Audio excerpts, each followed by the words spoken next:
या क्या होने जा रहा है? इलेक्शन कमीशन ऑफ पाकिस्तान में आज बड़ा अहम दिन था। पाकिस्तान तहरीक इंसाफ के गिर्द घेरा तंग होता जा रहा है। इंट्रा पार्टी इलेक्शंस के मुतल्लिका दरखास्तें इलेक्शन कमीशन में ज़ेर समात हैं। आज कुछ नोटिस भी जारी हुए हैं। हमारे साथ मौजूद हैं सैयद हैदर शिराजी, जो कि पाकिस्तान तहरीक इंसाफ को कवर करते हैं, और इलेक्शन कमीशन ऑफ पाकिस्तान को कवर करने वाले सहाफ़ी साकिब सहीद हमारे साथ मौजूद हैं। इनसे आज जानते हैं कि आखिर इलेक्शन कमीशन में आज हुआ क्या है। इलेक्शन कमीशन के बाहर मुस्लिम लीग नवाज़ की जानिब से एक आज एहतजाज भी किया गया है। वो भी बड़ी ब्रेकिंग है, चूँकि पिछले कुछ अरसे से 9 मई के बाद खुसूसन इस जो रेड जोन का हाता है, एरिया है, यहाँ पर चिड़िया भी पर नहीं मारी होती, लेकिन सियासी कारकुनान जूक दर जूक पहुँच रहे हैं। बल्कि इस तमाम तर मामले को समेटते हुए चलते हैं साकिब सईद के पास और इनसे जानते हैं। साकिब साहब, हमें ये बताइए कि आज इलेक्शन कमीशन की क्या कार्रवाई रही और मुतवक्के तौर पर क्या देख रहे हैं? कुछ नोटिस तो जारी हुए हैं, लेकिन क्या इंटर पार्टी इलेक्शन का रदम करार दिए जा सकते हैं? देखें, सबसे पहले मैं थोड़ा सा बैकग्राउंड जानने की ज़रूरत है। पाकिस्तान तहरीक इंसाफ ने इंट्रा पार्टी इंतखाबात कराए इलेक्शन कमीशन के हुक्म पर, और उन इंतखाबात के ख़िलाफ़ इलेक्शन कमीशन में 14 अपीलें या दरख्वास्तें यहाँ पर आईं। उनमें सबसे अहम जो नाम है वो अकबर इस बाबर का है। और आज समाअत शुरू हुई जब सुबह इलेक्शन कमीशन में, तो अकबर इस बाबर के वकील पेश हुए। उन्होंने कहा कि पाकिस्तान तहरीक इंसाफ का जो मरकज़ी दफ्तर है, हम वहाँ पर पहुँचे और हमें वहाँ से कोई तफसीलात नहीं मिली, क्योंकि हम इलेक्शन जो है पाकिस्तान तहरीक इंसाफ का जो इंट्रा पार्टी इलेक्शन है, हम उसमें हिस्सा लेना चाहते थे और हम ये इलेक्शन लड़ना चाहते थे। तो हम वहाँ पे गए और हमने उनको कहा कि आप हमें कागज़ात नामज़दगी दें, आप हमें वोटर लिस्ट दें, और बाकी जो तफसीलात हैं, जो ज़रूरी दस्तावेज़ात हैं इलेक्शन में हिस्सा लेने के लिए, आप हमें वो फ़राहम करें। लेकिन पाकिस्तान तहरीक इंसाफ ने हमें वो दस्तावेज़ात फ़राहम नहीं किए, और नतीजतन ये इंतखाब जो है इसको आप कलअदम करार दें और आप एक नए इंतखाब का हुक्म करें, और ताकि पाकिस्तान तहरीक इंसाफ नए सिरे से इंतखाबात कराए, जिसमें सारे लोग जिनका ताल्लुक़ पाकिस्तान तहरीक इंसाफ से है वो उसमें हिस्सा ले सके। और ये सब का हक़ है, जो भी पाकिस्तान तहरीक इंसाफ से ताल्लुक़ रखता है उनको यह हक़ होना चाहिए कि वो इंट्रा पार्टी इंतखाबात में हिस्सा लें। अब इस पर जो मेंबर कमीशन है उन्होंने कहा कि आप ये बात तो छोड़ दें, क्योंकि इलेक्शन कमीशन का ये काम ही नहीं है कि हम बार बार किसी को इंतखाबात की हिदायत दी, आईना और कानून के ख़िलाफ़ है। लेकिन अगर ये इलेक्शन ठीक हुए हैं तो सही, वरना जो इसके नताइज होंगे वो खौफनाक होंगे। इसके साथ चीफ़ इलेक्शन कमिश्नर ने एक सवाल किया अकबर इस बाबर से। उनसे पूछा कि आपके पास क्या सबूत है, हम क्यों माने कि आपने जो कागज़ात नामज़दगी के जो फार्म्स हैं उनको हासिल करने के लिए आपने कोई तगोदो की है, आपने कोई मेहनत की है, या किसी के साथ आपने बात की है? उन्होंने कहा कि ऐसा बिल्कुल हमारे पास सबूत हैं, और वो वीडियोज़ की शक्ल में है। हम जो पाकिस्तान तहरीक इंसाफ का जो मरकज़ी दफ्तर है वहाँ पर हम पहुँचे। फिर उसके बाद उन्होंने कमरे अदालत में जो इलेक्शन कमीशन की जहाँ पर समाअत होती है उसमें वो वीडियोज़ चलाई, जिसमें जो मरकज़ी दफ्तर है इलेक्शन पाकिस्तान तहरीक इंसाफ का, उनके जो इंचार्ज हैं वो हैदर शिराजी साहब बेहतर बता सकेंगे कि वो वाकई कौन थे। लेकिन उस वीडियोज़ में साकिब भाई इस तरफ फोकस कीजिएगा कि क्या लग रहा है। वो तो तमाम तो सबूत पेश किए गए हैं, और फिर उनकी अपनी पार्टी के मुतल्लिका जो आइन था और दीगर जितने भी डॉक्यूमेंटेड मामलात हैं वो भी कमीशन के सामने रखे गए।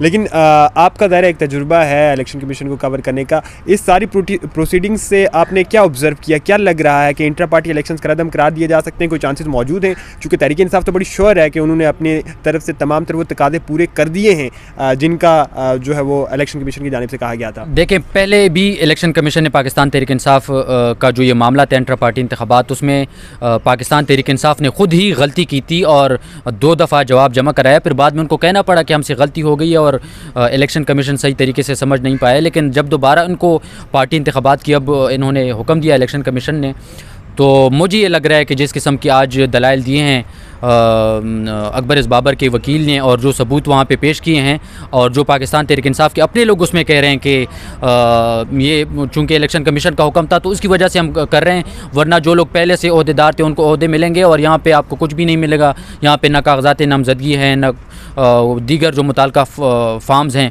वो आपको नहीं मिल सकते। तो ये चीज़ें जो हैं ये पाकिस्तान तहरीक इंसाफ के लिए बड़ी अलार्मिंग है। मुझे लगता है कि पाकिस्तान तहरीक इंसाफ के लिए बहुत मुश्किल हो जाएगा अपने आप को डिफेंड करना। पाकिस्तान तहरीक इंसाफ के लिए मुश्किलात में इजाफा होता जा रहा है। इसी ज़मन में हम जानते हैं अज़द शिराजी से कि अंदर की क्या खबर है। बेसिकली पाकिस्तान तहरीक इंसाफ के पास क्या ऐसा डिफेंसिव शील्ड मौजूद है जिसे सामने रखते हुए वो ऐसी किसी भी सूरत हाल से बच सकती है। और ऊपर से शिराजी साहब पहले तो ये बता दें कि ये जितने भी मेंबरान कोई 14 या के करीब जो हैं वो दरख्वास्तें सामने निकल कर आई हैं, मुल्क भर से लोग जो वो चले आ रहे हैं, कुछ सिंध से उठ के आ रहा है, इलेक्शन कमीशन का रुख कर रहा है और यहाँ पे आके जो दरख्वास्तें दायर कर रहा है। पहले तो ये बता दें ये सब लोग मेंबर्स हैं पीटीआई के?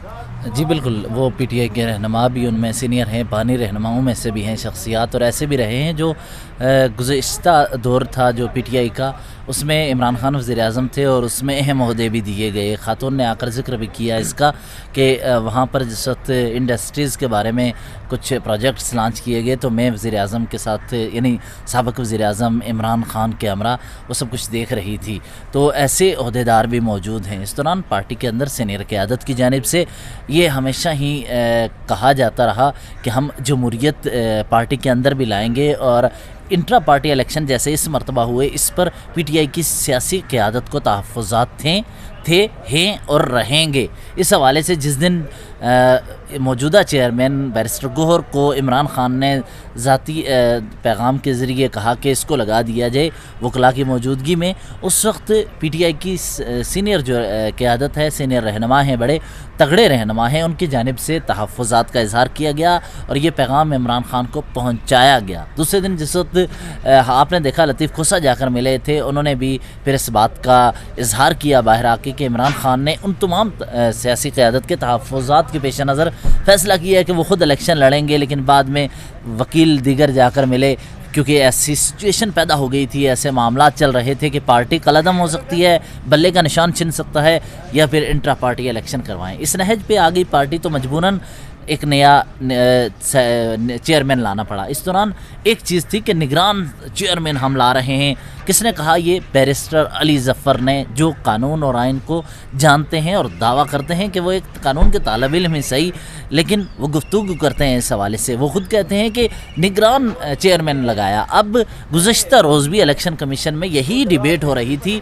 संजीदा जो जहन इलेक्शन कमीशन में कवर करते हैं गुज़श्ता 10-10 सालों से, साकिब साहब ने भी यही आवाज़ उठाई या इस पर एक नुक्ता उठाया कि निगरान चेयरमैन का जब पार्टी के आइन में कोई ओहदा है ही नहीं तो ये ओहदा कैसे लाया गया है। दूसरी बात ये कि चेयरमैन की तयनाती के हवाले से आपने इंट्रा पार्टी जो इलेक्शन करवाया है, पार्टी के अंदर खराबियां नहीं हैं, पार्टी के सीनियर रहनुमाओं को तहफ़्फ़ुज़ात थे। इमरान खान ने सबसे पहले हामिद खान को कहा कि आप पार्टी के चेयरमैन बने। हामिद खान ने कहा कि मैं कुछ अपनी मसरूफियात और चीज़ों की वजह से मैं नहीं बन सकता। उन्होंने उनकी अपनी जगह फिर शाह महमूद कुरैशी का नाम दिया। उन्होंने कहा शाह महमूद कुरैशी को रखा जाए क्योंकि वो जेल में भी हैं, बड़ी कुर्बानी उन्होंने दी है। तो इमरान खान शायद शाह महमूद कुरैशी पे उतना उस लेवल पर ट्रस्ट नहीं करते। तो ये सारी चीज़ें रही हैं। इस दौरान अब इस नहज पे पहुँच चुका है। मुझे ये लगता है कि ऐसा मौका आने वाला है कि पीटीआई का भल्ला आउट होगा। पीटीआई को इलेक्शन लड़ने की इजाज़त इसलिए नहीं होगी कि मौजूदा निज़ाम क्या कर रहा है, इसलिए भी है कि बैरिस्टर गोहर को या उनकी नई सेटअप को जिस तरह लाया गया और ऐसे मौका पर जिस वक्त मुखालिफ आवाज़ चल रही थी, आप कुछ आईनी ज़िम्मेदारियाँ तरीके से तो निभाते। ये क्वेश्चन है कि जब इंट्रा पार्टी इलेक्शन है, ऐसे मौका पर किसने आपको कहा लेटर ना जारी करें कि कब आपने दरख्वास्तें लेनी हैं। जो अफराद आज भी इसका जिक्र हुआ, जैसा कि उन्होंने कहा कि जेल में यासीन राशिद और एक और यास्मीन राशिद और एक और मेंबर है वो जेल में थे, उनके दस्तखत आए और वो एक नामालूम जगह आखिर तक बताई गई पेशावर में। हाँ। कैसे ये मुमकिन है कि उनको जेल से उठा के दस्तखत करके सबको बना दिया जाए और ऐसे मेंबरान को भी बनाया जाए जो कि इस वक्त मंजर आम पर नहीं आ रहे, जिनकी जगह का नहीं। ये तमाम तो चीज़ें कोई पॉसिबिलिटी से मुबर्रा तो नहीं है, लेकिन अहम तर इस वक्त जो सवाल हमारी ऑडियंस जानना चाह रही है आपसे वो ये है कि तहरीक इंसाफ के पास आगे कौन से ऑप्शंस मौजूद हैं। मतलब किन रास्तों पे अमल करते हुए अभी बल्ला और तहरीक इंसाफ बच सकती है, आइंदा 8 फरवरी को इंतखाबात में कंटेस्ट कर सकती है। पहला ये कि 12 तारीख को इन्होंने जवाब देना है नोटिस का। दूसरा ये कि उन्होंने क्लियर चीज़ें बतानी है कि वोटर लिस्ट हमारी ये थी, इस हवाले से जो मेम्बरान थे इनके दस्तखत हुए हैं। आज जिस वक्त यास्मीन राशिद का एक जिक्र किया, ये इलेक्शन कमीशन कवर करते हैं, ये टेक्निकल पहलू था। जिस वक्त एक मेंबर इलेक्शन कमीशन ने ये सवाल पूछा कि वो जो जेल से दस्तखत होता है तो इसका तरीक़ाकार क्या है, उस वक्त उन्होंने कहा कि जेल के जो हुकाम हैं उनकी इजाज़त दरकार होती है, वहाँ पर जाना पड़ता है, दस्तखत करवा के लाना पड़ता है। अब क्वेश्चन ये है, अगर एक भी मेंबर के हवाले से ऐसा मामला सामने आ गया कि उनका दस्तखत कर उन्होंने खुद नहीं किया, दस्तखत जाली है या फिर इसके अलावा वो गायब है, मंजर आम पर नहीं आ रहा, उसको ये अपना वो मुंतखब तो कर लिया है, जिस तरह भी हुआ, चाहे आज उन्होंने वीडियोस दिखाई कि सब ने कहा कबूल है कबूल है कबूल है, इसके बाद इस तरह की निकाह की जैसे रस्म होती है 3 मरतबा कहा और कबूल कर लिया गया। तो अब इसके बाद संजीदा सवाल पैदा होते हैं। देखिए, आइनी जब ज़िम्मेदारियों की तरफ और इस निज़ाम की तब्दीली की तरफ जाते हैं ना, तो उसके लिए पेपर वर्क दरकार होता है। और एक ऐसे मौका पर जिस वक्त आपके ख़िलाफ़ सब कुछ हो रहा हो, तो ऐसे मौका पर अगर कोई भी एक खराबी एक भी दरमियान में आप अगर कुछ दुरुस्त पेपर वर्क नहीं करते तो आप मसाइल का शिकार हो सकते हैं। और पीटीआई इसीलिए इस तरफ जाएगी इलेक्शन के हवाले से, अगर आउट किया जाता है कि आपने चेयरमैन का इंतखाब किया। और दूसरा देखें, बैसियत पीटीआई बीट रिपोर्टर, मैं ये समझता हूँ कि इमरान खान हर वक्त कहते थे कि ये पीटीआई नून लीग गलत करती है, ये पीपल्स पार्टी देखे ना अपना जमात कौन सी है, मोरूसी सियासत की तरफ जा रही है।